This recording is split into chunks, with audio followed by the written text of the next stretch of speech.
We knew that eventually Marvel Studios would start production on their own set of Marvel TV series that are actually acknowledged by the films and connect to everything. Unfortunately, it took over a decade, but we're finally there and we're seeing that the results are quite astonishing, all things considered, and especially when they're compared to the likes of what Marvel Entertainment TV was doing on ABC and Netflix. So what took so long? Well, one of the producers of the MCU has an answer.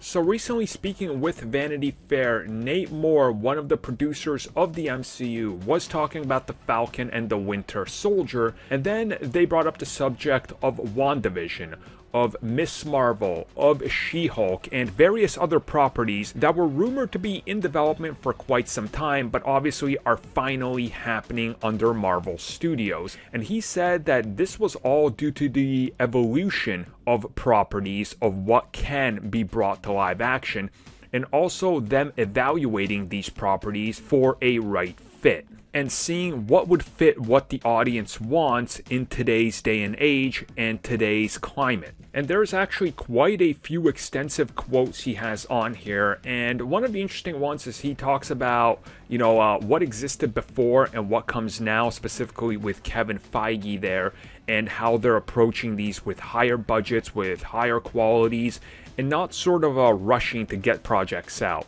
And to me, this says that if you look at Netflix and ABC and all these other properties, you can tell they were done on the cheaper side of it. And you can tell that they weren't the Marvel Studios feel, that they're largely disconnected from everything, and that they don't really belong in the main continuity because they're never really acknowledged. And this just makes sense. Kevin Feige wanted the properties that are part of the MCU mainline to have the same bar of quality. If, for example, you compare Falcon and Winter Soldier, for example, to the likes of what happens in Iron Fist or even Runaways, it's not even comparable, let's be real.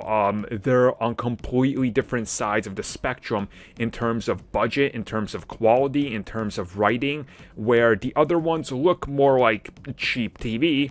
The MCU products on Disney Plus look like MCU products. And if you also look at the way they approach the MCU series, something like a WandaVision would never in a million years be approved for national syndicated TV on ABC with advertisers going, okay, here's millions of dollars to put our commercials in with the series. It would never happen. The flow of the series would have to be different. The approach, the marketing, it would not exist. Falcon and Winter Soldier, same thing.